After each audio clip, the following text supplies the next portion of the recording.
8, 9 অথবা 12 রবিউল আউয়াল। মায়ের পেটে থাকাকালীন বাবাকে হারিয়েছেন। পৃথিবীতে আসার পর 6 বছর বয়সে মাকেও হারিয়েছেন। পরে দাদা আব্দুল মুত্তালেব হলেন অভিভাবক, তিনিও মারা গেলেন। অভিভাবক হলেন চাচা আবু তালেব। 40 বছর বয়সে নবুয়তি পেয়েছেন। যখন থেকে লা ইলাহা ইল্লাল্লাহর দাওয়াত দেওয়া শুরু করেছেন তখন থেকে দুশমন হয়ে গেছেন কাফেরদের। সবাই মুহাম্মদ সাল্লাল্লাহু আলাইহি ওয়াসাল্লামকে কেউ পাগল বলতেছে, কেউ জাদুঘর বলতেছে, কেউ গণক বলতেছে, কেউ কবি বলতেছে, কেউ বিভ্রান্ত বলতেছে, কেউ বিপদগামী বলতেছে। কাফেররা এইগুলো বলতে শুরু করলো নবীজিকে। আল্লাহ রাব্বুল আলামিন কোরআনে কসম করে এগুলোর প্রতিবাদ করেছেন। ওয়ান নাজমি ইযা হাওয়া, তারকার কসম করেছেন যখন সেটা অস্ত যায়। এটার কসম করে বলতেছেন মা দাল্লা সাহিবুকুম ওয়া মা গাওয়া, তোমাদের সাথী মুহাম্মদ সাল্লাল্লাহু আলাইহি ওয়াসাল্লাম তিনি বিপদগামীও না, বিভ্রান্ত না। তোমরা যা বলতেছো এটা না, আল্লাহ কসম করে বলেছেন।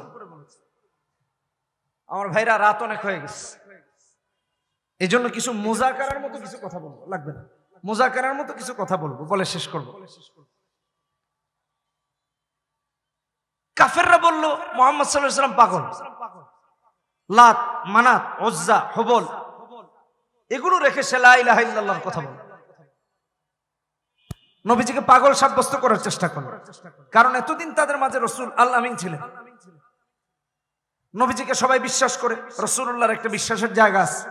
এখন যদি নবী বলেন লা ইলাহা ইল্লাল্লাহ আর এটা যদি তারা চুপ থাকে তাহলে তো সবাই মুসলমান হয়ে যাবে, দল নিশ্চিহ্ন হয়ে যাবে, মুশরিকদের আর দল থাকবে না।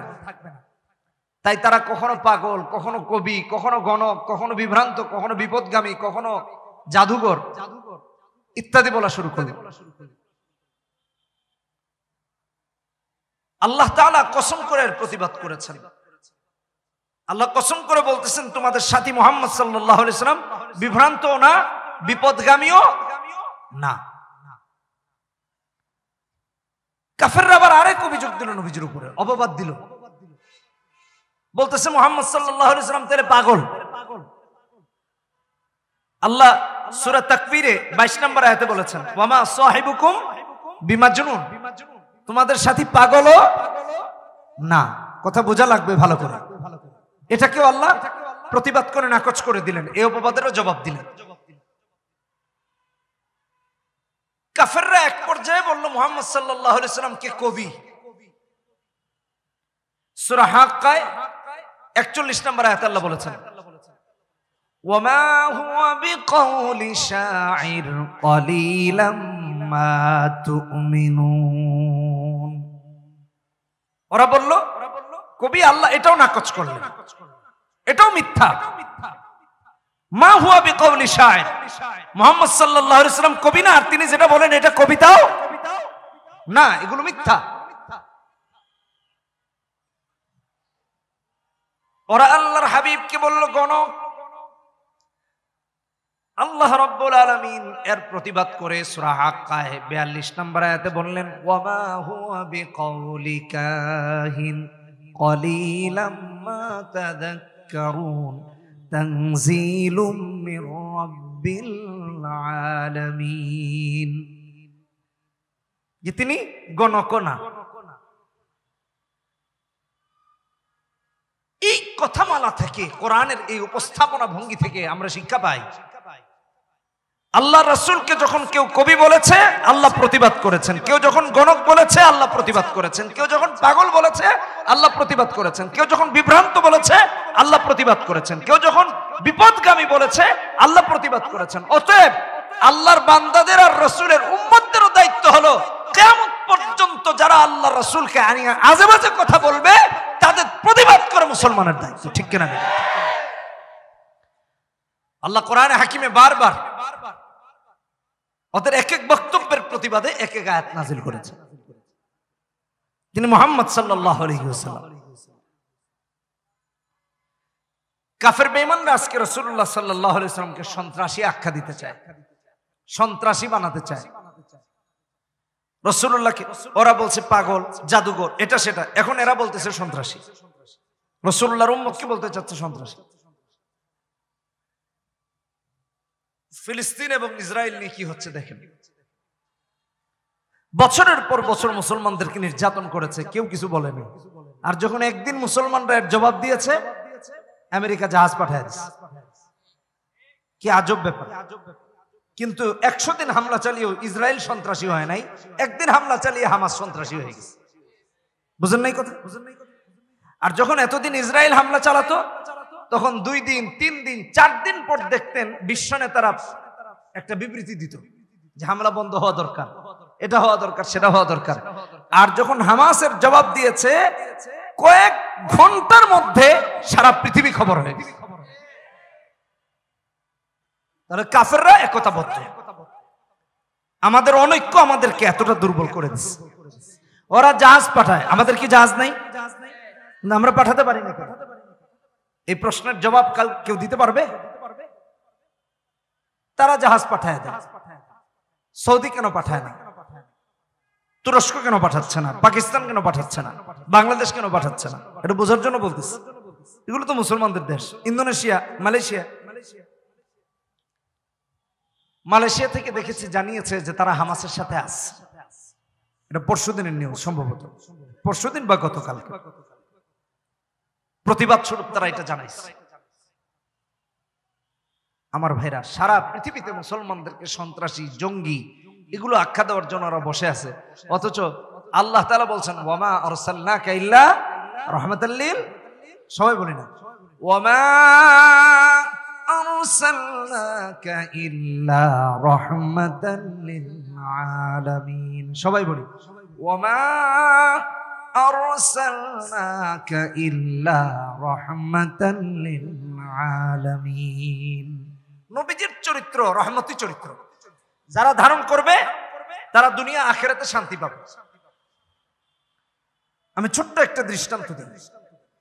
দেখেন রাসূল কেমন রাসূল ছিলেন, উম্মতের প্রতি তার কেমন দরদ ছিল। 128 29 নম্বর আয়াতে সূরা তাওবা আল্লাহ বলেছেন, লাকাদ জাআকুম রাসূলুম মিন আনফুসিকুম আজিজুন আলাইহি মা আনিতুম হারিসুন আলাইকুম বিল মুমিনিনা রাউফুর রহিম ফাইন তাওয়াল্লাউ ফাকুল হাসবিয়াল্লাহু লা ইলাহা ইল্লা হু আলাইহি তাওয়াক্কালতু ওয়া হুয়া রাব্বুল আরশিল আযীম। কেমন ছিলেন রাসূল উম্মতের জন্য দেখেন। আল্লাহু আকবার। রাসূলুল্লাহ সাল্লাল্লাহু আলাইহি ওয়াসাল্লাম উম্মতের জন্য কতটা প্রিয়, কতটা ভালোবাসার, কতটা মহব্বতের ছিলেন। আর সাহাবীরা রাসূলকে কেমন ভালোবাসতেন। এই রাসূলুল্লাহ সাল্লাল্লাহু আলাইহি ওয়াসাল্লাম কেমন চরিত্রবান দেখেন। বদরের যুদ্ধ হয়েছে, একটা কিতাব আছে আল মাগাজি লিল ইমাম মুসা ইবনে উকবা, এটার প্রথম খণ্ডে 46 নম্বর পৃষ্ঠায় আসছে। বদরের যুদ্ধে 70 জন কাফের জাহান্নামে হয়েছে, 70 জন মুসলমানদের হাতে বন্দী। মাতাফে কাবা চত্বরে মুশরিকদের খুব মন খারাপ, মুসলমানদের কাছে হেরে গেছে। আবার 70 জন বন্দী আছে, কারো বাবা, কারো সন্তান, ইত্যাদি ইত্যাদি। সাফওয়ান ইবনে উমাইয়া আর উমাইর ইবনে ওয়াহাব আল জুমাহি, এই দুজনের সাথে দেখা হয়েছে। একজন আরেকজনে বলতেছে, কি খবর? না, মনটা ভালো না। সাফওয়ান বলতেছে, দেখো আমার বাবাকে মেরে ফেলছে মুসলমানরা। উমাইর বলতেছে, দেখো আমার সন্তানকে মুহাম্মদ বন্দী করে রাখছে, এজন্য মন ভালো না। তো উমাইর বলতেছে, সাফওয়ান তুমি তো ধনী মানুষ, তোমার মতো যদি আমার টাকা পয়সা থাকতো, পেরেশানি থাকতো না, পরিবারদের নিয়ে টেনশন থাকতো না, আমি এক্ষুনি মক্কা থেকে মদিনায় গিয়া মুহাম্মাদের মাথাটা আলাদা করে দিতাম, নাউজুবিল্লাহ। তবে হ্যাঁ, কেউ যদি আমার পরিবারের দায়িত্ব নেয় এবং আমি যে ঋণগ্রস্ত আছি এই ঋণ পরিশোধের জিম্মাদারি নেয়, তাহলেও আমি মুহাম্মাদের মাথা আলাদা করে দিব, নাউজুবিল্লাহ। সাফওয়ান চিন্তা করলে এটা একটা সুযোগ, হাতছাড়া করা যায় না। আমার বাবার প্রতিশোধ, কারণ সাফওয়ানের বাবা মারা গেছে। বলতেছে, তাহলে এক কাজ করো, তুমি মুহাম্মদ সাল্লাল্লাহু আলাইহি সাল্লামকে গিয়ে হত্যা করো, আর তোমার সমস্ত ঋণ পরিশোধের দায়িত্ব আমি নিলাম, আর তোমার পরিবার পরিজনকে দেখার দায়িত্ব আমার। একটা সাওয়ারি এনে দিয়েছে, একটা উন্মুক্ত তরবারি বিষ মিশিয়ে তারপরে এনে দিছে যে এটা দিয়ে মারবা, যাতে করে তরবারির আঘাত যদি হালকাও হয় বিষক্রিয়া হয়ে যেন মুহাম্মদ সাল্লাল্লাহু আলাইহি ওয়াসাল্লাম মারা যান। নাউজুবিল্লাহ। উমাইর ইবনে ওয়াহাব আল জুমাহি মক্কা থেকে মদিনার দিকে রওনা করছে, মদিনায় চলে গেছে, গিয়ে লোকদেরকে জিজ্ঞেস করতে করতে মসজিদে নববীতে ঢুকে মুহাম্মদ সাল্লাল্লাহু আলাইহি ওয়াসাল্লামের কাছাকাছি চলে গেছে। চিন্তা করছেন, হযরত ওমর দূর থেকে দেখছেন, আরে এটা তো আল্লাহর দুশমন, আল্লাহর রাসূলের দুশমন, এত কি নবীকে হত্যা করবে, মারবে, আক্রমণ করবে। দৌড়ে আসছে। নবীজি এই চিত্র দেখে ওমরকে বললেন, ওমর উমাইরকে আসতে দাও, কিছু বলো। জানেন এই কথা নবী কখন বলেছেন? উমাইর মক্কা থেকে নবীকে হত্যা করার জন্য আসছে, এর আগেই আল্লাহ মুহাম্মদ সাল্লাল্লাহু আলাইহি ওয়াসাল্লামকে জানায় দিয়েছেন যে মুহাম্মদ মাতাফে বসে বসে সফওয়ান ইবনে উমাইয়া আর উমাইর তোমাকে মারার ষড়যন্ত্র করেছে, উমাইর তোমাকে মারার জন্য আসতেছে। সুবহানাল্লাহ কইলেন না? এটা কে জানিয়ে দিয়েছেন? আর রাসূল এই কথা জানার পরেও উমাইর আসতে দেখে ওমরকে বললেন, কিছুই বললো না, আমার কাছে আসতে। নবীজির চরিত্র চিন্তা করছেন কত সুন্দর।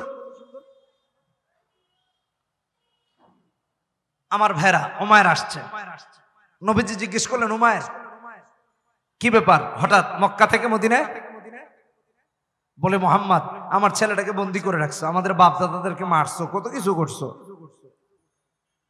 এই ছেলেটাকে ছোটায় নেওয়ার জন্য আসছি। বলে, তাই নাকি? বলে, হ্যাঁ। নবীজি আবার জিজ্ঞেস করলেন, সত্য করে বলো কেন আসছো? এছাড়া আর কেন আসবো, আমার কলিজার টুকরা সন্তান তোমাদের কাছে বন্দী, এই যে মুক্তিপণ দিয়ে ছোটায় নিতে আসছে। নবীজি আবার বললেন, উমাইর মিথ্যা বলো না, সত্য করে কয় এটাই।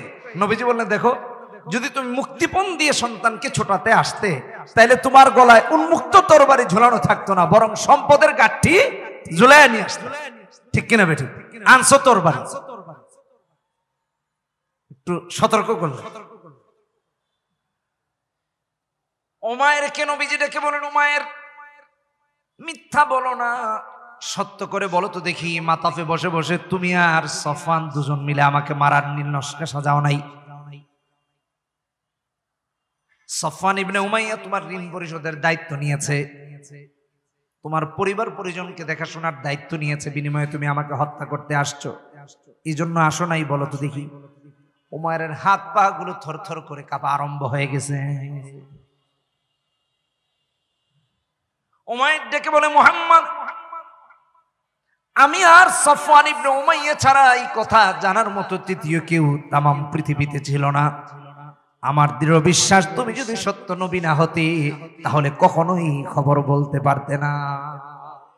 আমি সাক্ষ্য দিচ্ছি তুমি আল্লাহর সত্য রাসূল। কালেমা পড়ায় মুসলমান বানায়া দাও। নবীজি শাহাদা পাঠ করে মুসলমান বানায়া দিলেন। বললেন, পড়ো লা ইলাহা ইল্লাল্লাহু মুহাম্মাদুর রাসূলুল্লাহ সাল্লাল্লাহু আলাইহি ওয়াসাল্লাম। রাসূলের চরিত্রটা দেখুন। নিশ্চিত শত্রু জেনে রাসূল আক্রমণ করেন নাই, আক্রমণ করতেও দেন নাই। তার সাথে কথোপকথন করেছেন, আগে জানতে চেয়েছেন, মিথ্যা বলেছে রাসূল সেটা জানায়া দিয়েছেন। রাসূলুল্লাহর এই মুজিজা দেখে কালেমা পড়ে মুসলমান হয়ে গেছে। এই জন্য ওরা রাসূলুল্লাহ সাল্লাল্লাহু আলাইহি ওয়াসাল্লামের মুজিজা দেখে বলতো, এটা মুহাম্মদ গণক ছাড়া কেউ না, জাদুঘর ছাড়া কেউ না, এটা বলতো। অথচ এটা কি ছিল? রাসূলের মুজিজা। জোরে কোন সুবহানাল্লাহ। আমার ভাইরা, দলে দলে মুসলমান হয়ে গেছে। হ্যাঁ, দলে দলে মুসলমান। বুখারীর হাদিস আসছে 344 নম্বর হাদিস। সাহাবীদেরকে নিয়ে রাসূলুল্লাহ সাল্লাল্লাহু আলাইহি ওয়াসাল্লাম সফরে বের হয়েছেন। সফরে পানি শেষ হয়ে গেছে, প্রচন্ড তৃষ্ণা লেগেছে, কারো কাছে পানি নেই। সাহাবীরা ডেকে বলেন, ইয়া রাসূলুল্লাহ, ইয়া হাবিবাল্লাহ, পানি কারো কাছে নাই। ডানে বামে কোথাও তো পানি খুঁজে পাওয়া যায় না। নবীজি কাফেলাকে থামার জন্য নির্দেশ দিলেন, তাঁবু টানানো হলো, সবাই থামলেন। হযরত আলী রাদিয়াল্লাহু তাআলা আনহুকে তার সাথে আরেকজন দিয়ে বললেন, আলী যাও পানি তালাশ করো, কোথায় পানি আছে। আলী রাদিয়াল্লাহু তাআলা আনহু যেতে যেতে দেখলেন একজন মহিলা সাওয়ারি হয়ে যায়। মহিলা একাকী সামনে সামনে যাচ্ছে, আর তার থেকে অনেক দূরে তার কাফেলা পিছনে পিছনে তারে অনুসরণ করে আসে। মহিলার কাছে গিয়ে জানতে চাইলেন, আলী যে পানি কোথায় আছে? তোমার কাছে আছে? বলে, হ্যাঁ। কোত্থেকে পানি নিয়েছো? বলতেছে, আজকে তো আমি এখানে গতকাল এমন সময় যেখানে ছিলাম পানি ওখানে আছে, এত দূরে। আলী বললেন রাদিয়াল্লাহু তাআলা আনহু, চলো তোমাকে মুহাম্মদ সাল্লাল্লাহু আলাইহি ওয়াসাল্লামের কাছে নিয়ে যাব। মহিলাটা রাগ হয়ে গেল, নবীজিকে নিয়ে আজেবাজে কথা বলতে শুরু করল। হযরত আলী বললেন কোনো উপায় নাই নেয়া ছাড়া। কই দেখো আমারে ছেড়ে দাও। ভাবছে মুহাম্মদ সাল্লাল্লাহু আলাইহি ওয়াসাল্লামের কাছে গেলে নবীজি মারবেন, মেরে ফেলবেন, হত্যা করা হবে। এমন ভুল শুধু আজকে বোঝানো হয় না, 1450 বছর আগেও রাসূলকে কাফের বেঈমান না সন্ত্রাস সাজাতে চেয়েছে। আজও যারা এগুলা বলে তারাই সন্ত্রাসী, মুহাম্মদ সাল্লাল্লাহু আলাইহি ওয়াসাল্লাম সন্ত্রাসী না। মহিলাটি কাকুতি মিনতি করে বলতেছে আমাকে নিয়ে যাও না, আমার বাচ্চাগুলো এতিম হয়ে যাবে, মেরে ফেলে। হযরত আলী বললেন তোমাকে নেওয়া ছাড়া কোনো উপায় নেই, রাসূলের নির্দেশ ছাড়া তোমার পানিও আমরা নিতে পারি না, কি করব সেটাও বুঝতেছি না, চলো নবীর কাছে। নিয়ে গেছেন। নিয়ে যাওয়ার পর রাসূলুল্লাহ সাল্লাল্লাহু আলাইহি ওয়াসাল্লাম জানলেন তার কাছে পানি আছে, বললেন পানি দাও সবাইকে। সবাই তার পানি পান করলেন, সাহাবীরা। সুবহানাল্লাহ। মহিলা আশ্চর্য হয়ে দেখতেছে যে এত পানি তো আমার কাছে ছিল না। সবাই পান করলেন। নবীজি ডেকে বলেন সাহাবীরা রে আমার, তোমাদের যার যার কাছে যেই পাত্র আছে সমস্ত পাত্রগুলো পানি দিয়ে ভরপুর করে নাও। সাহাবীরা এক এক করে সবাই সবার পাত্রগুলো ভরে নিলেন। বলে তো আরো আশ্চর্য হচ্ছে কি ব্যাপার, সবাই পান করলো শেষ হয় না, আবার সবার নাকি পাত্রও ভরবে, এগুলা কি দেখছিস? আচ্ছা সবার পাত্র ভরা শেষ, নবীজি বলেন পানির পাত্র তারে দিয়ে দাও। দিয়ে দেওয়া হয়েছে। রাহমাতুল্লিল আলামিন নবী ডেকে বলেন মহিলারে দেখো তোমার পাত্রের পানিগুলো ঠিক আছে কিনা। মহিলা তাকিয়ে দেখে বলে মুহাম্মদ পাত্রে যেটুক পানি ছিল বরং তার চেয়ে আর একটু বেশি আছে। আশ্চর্য হয়ে গেল, আরে এটা কেমনে সম্ভব? ভাবলো সবাই জাদুকর বলে, হতে পারে জাদুকর ছাড়া তো এটা কেমনে সম্ভব? নবীজি সাহাবীদেরকে ডেকে বললেন সাহাবীরা আমার, তোমাদের যার কাছে যা সামর্থ্য আছে একটু একটু করে মহিলার জন্য হাদিয়া দাও। সাহাবীরা হাদিয়া জমা করতে করতে গাট্টি হয়ে গেছে, হাদিয়ার গাট্টিটা তারা বাহনে উঠায়া দিলেন। যেই মহিলা চিন্তা করেছে নবীজির কাছে গেলে পরে মৃত্যুবরণ করতে হবে, রাসূলকে গালি দিয়েছে, না জানি তারে মেরে ফেলা হয় কিনা, এতিম হয়ে যাবে বাচ্চাগুলো, সেই কাকুতি মিনতি করেছে। সেই মহিলা গিয়ে দেখে রাহমাতুল্লিল আলামিনের চরিত্রে এত সুন্দর, এত সুন্দর, এত সুন্দর, সে টেনশনে পড়ে গেছে। আর ভাবতেছে হয়তোবা তিনি সত্য রাসূল, নয়তোবা তার চেয়ে বড় জাদুঘর আল্লাহর দুনিয়ায় আর কেউ নাই। হয়তোবা সবচেয়ে বড় জাদুঘরই, নয়তোবা তিনি সত্যিকারের রাসূল, নয়তোবা এটা হতেই পারে না। আবার তার পূর্বের পথ ধরেছে, কাফেলার সাথে দেখা হয়েছে। কাফেলার লোকেরা বলে তুমি না আমাদের থেকে অনেক আগে ছিলে, এত পিছিয়ে পড়লে কেমনে? আরে বললো না আমার সাথে যেই ঘটনা ঘটছে। বলে কি? কই যে মুহাম্মদ ধর্মতে কি আমরা যারে বলি, দুজন লোক আসছে, এসে আমারে ধরে নিয়ে গেছে, আমার পাত্রগুলো থেকে সবাই পানি পান করছে। তাদের নবীজি তাদেরকে নির্দেশ দিলেন সবার পাত্রগুলো ভরে ভরে রেখে দাও। সবাই পান করার পরেও আমার পাত্রের পানি শেষ হয় নাই, সবাই ভরে রাখা দেওয়ার পরে পানি শেষ হয় নাই। যে মানুষটাকে আমরা এটা বলি ওটা বলি ভয় পাই, সেই মানুষটা আসার সময় এত এতগুলো করে আমারে হাদিয়া দিয়ে দিয়েছে, উপঢৌকন গিফট দিয়েছে। মহিলাটিটাকে বলে এই লোকটি হয়তোবা পৃথিবীর সবচেয়ে বড় জাদুঘর, নয়তোবা তিনি সত্যিকারের রাসূল, অন্য কিছু না। সবাই বলে তুমি আমাদেরকে তার কাছে নিয়ে যাও। সবাই মিলে রাহমাতুল্লিল আলামিন নবীর কাছে গিয়েছে। রাহমাতুল্লিল আলামিনের চরিত্র দেখে সবাই একসঙ্গে করে একতাবদ্ধ হয়ে কালিমা পড়ে সবাই মুসলমান হয়ে গেছে, পড়ে নিয়েছে লা ইলাহা ইল্লাল্লাহু মুহাম্মাদুর রাসূলুল্লাহ। তাম পৃথিবী যার চরিত্র নিয়ে আজেবাজে কথা বলে আর সন্ত্রাস সাজাতে চায়, ইতিহাস বলে, কোরআন বলে, হাদিস বলে, তার চেয়ে উন্নত চরিত্র আল্লাহর জমিনে আর কারো নাই।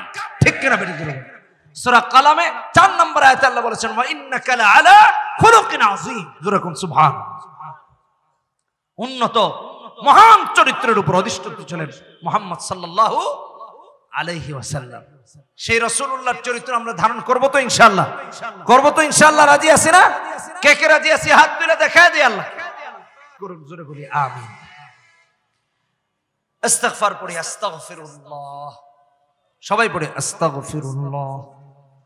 ইন্নাল্লাহা গফুরুর রহিম, লা ইলাহা ইল্লাল্লাহু মুহাম্মাদুর রাসূলুল্লাহ, লা ইলাহা ইল্লাল্লাহু মুহাম্মাদুর রাসূলুল্লাহ। দুরূদ শরীফ পড়ি, আল্লাহুম্মা সাল্লি আলা মুহাম্মাদিন ওয়া আলা আলিহি আল্লাহুম্মা আমিন। রব্বানা যালামনা আনফুসানা ওয়া ইল্লাম তাগফির লানা ওয়া তারহামনা লানাকুনান্না মিনাল খাসিরিন। ربنا لا تزغ قلوبنا بعد إذ هديتنا وهب لنا من لدنك رحمة إنك أنت الوهاب. ربنا إنك من تدخل النار فقد أخزيته وما للظالمين من أنصار. ربنا هب لنا من أزواجنا وذرياتنا قرة أعين وجعلنا للمتقين إماما. رب العالمين, গুনাহের বোঝা মাথায় নিয়ে তোমার শাহী দরবারে আমি অদম গুনাহগার বান্দা তোমার কিছু নেককার বান্দাদের নিয়ে হাত তুলেছি। যারা আমল যারে ভালো লাগে তার দিকে দেখে আজকের মাহফিলকে তুমি কবুল করে নাও। রব্বুল আলামিন, আমরা যারা তোমার দরবারে হাত তুলেছি মাবুদ, কতজন বাবা হারিয়ে এতিম হয়ে তোমার দরবারে হাত দুটা বাড়িয়েছে, কতজনের মা বলে ডাকার অবলম্বনটা নাই আল্লাহ। বাবা মা বলে ডাকার অবলম্বনটা যারা হারিয়ে তোমার দরবারে হাত দুটা বাড়িয়েছে, মা বাবার কবরটাকে তুমি জান্নাতুল ফিরদাউসে পরিণত করে দাও প্রভু।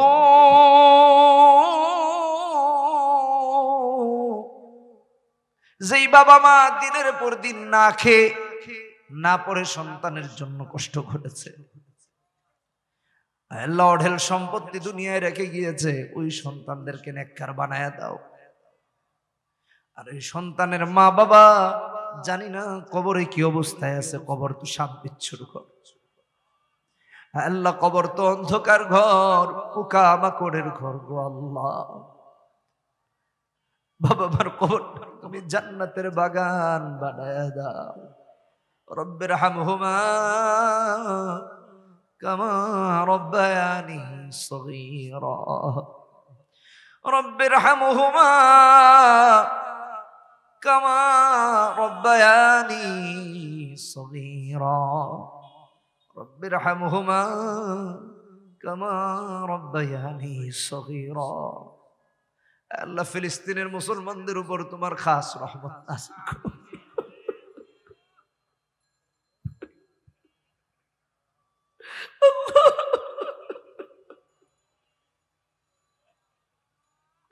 ফিলিস্তিনের মুসলমানদেরকে নুসরত করো আল্লাহ।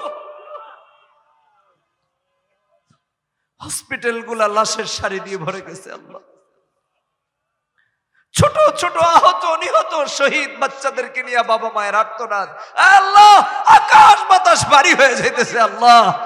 তুমি তাদের উপর খাস রহমত নাজিল করো।